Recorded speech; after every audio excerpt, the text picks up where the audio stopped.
Hello, welcome to Off the Shelf. Tonight we're going to read what's left of Chapter 5-2, Resident Evil Zero Hour. Enjoy. They stood in front of the locked door, Rebecca holding the key card and feeling a triumph that was all out of proportion to what they'd actually done. She figured she was probably emotionally worn out, but it was no big deal.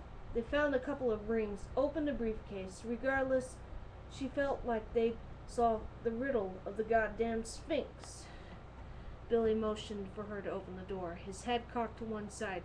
He was still listening. He'd sworn he'd heard a helicopter outside when they'd gone to retrieve the ring, and someone shouting a moment later. Rebecca hadn't heard anything. He was probably wrung out as she was, considering he was on his way to be executed. Don't start making comparisons here.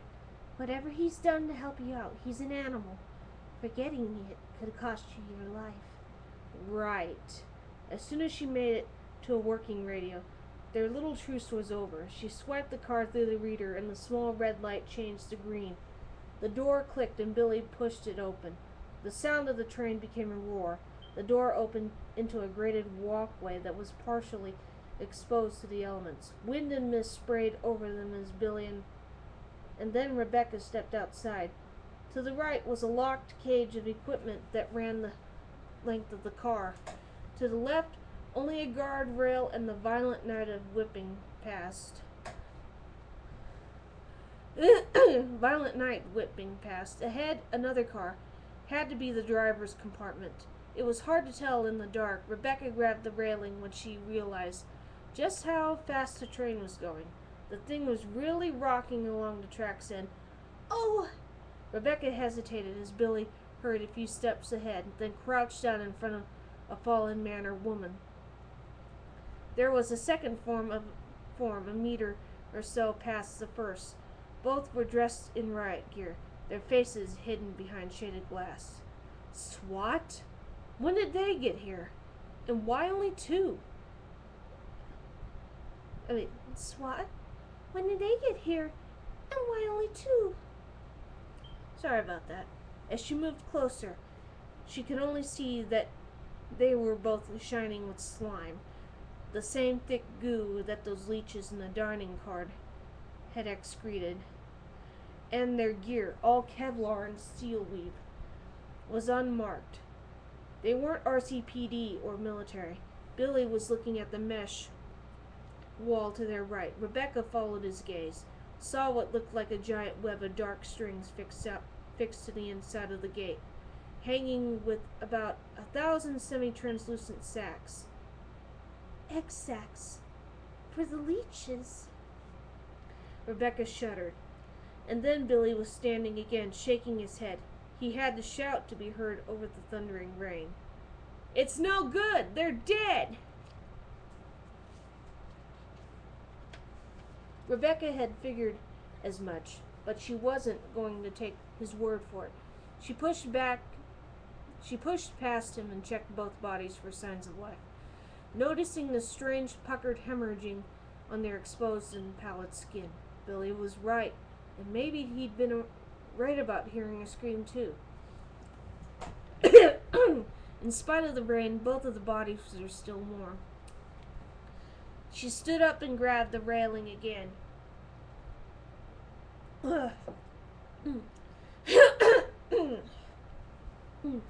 Following Billy to the next car.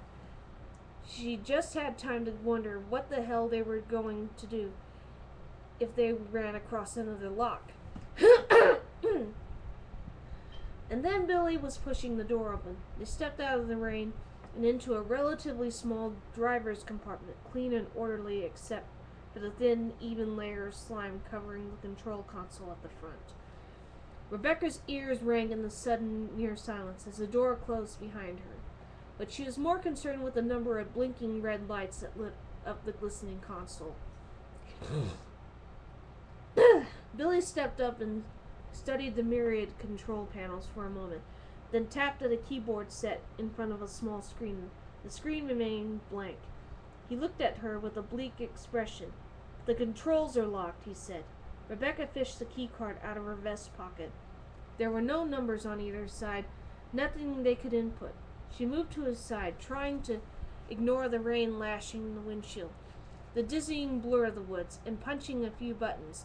The keys felt locked. They didn't depress completely. She started looking for anything with the word emergency on it. Here, Billy said, reaching for a lever that stuck out from his side of the board. When he pushed it, words started scrolling across the computer screen. Emergency brakes. Front and rear terminals must be activated before applying brakes. Restore power to rear terminal? The control sheet seen at the back of the train. Billy quickly typed in yes. Power to rear brake terminal restored. Thank God, Rebecca said. Do it. Stop this thing. The train seemed to be ignoring impossibly faster. The rumble of the engines louder than before, rising to fever pitch. Billy pushed the lever. It moved easily, too easily, and more words scrolled across the screen. Rear brake sequence must be activated before emergency brakes are applied. You gotta be shitting me, Billy said, his lips curled. We can't put on the emergency brakes from the goddamn control room. We probably can. Just not without authorization, Rebecca said.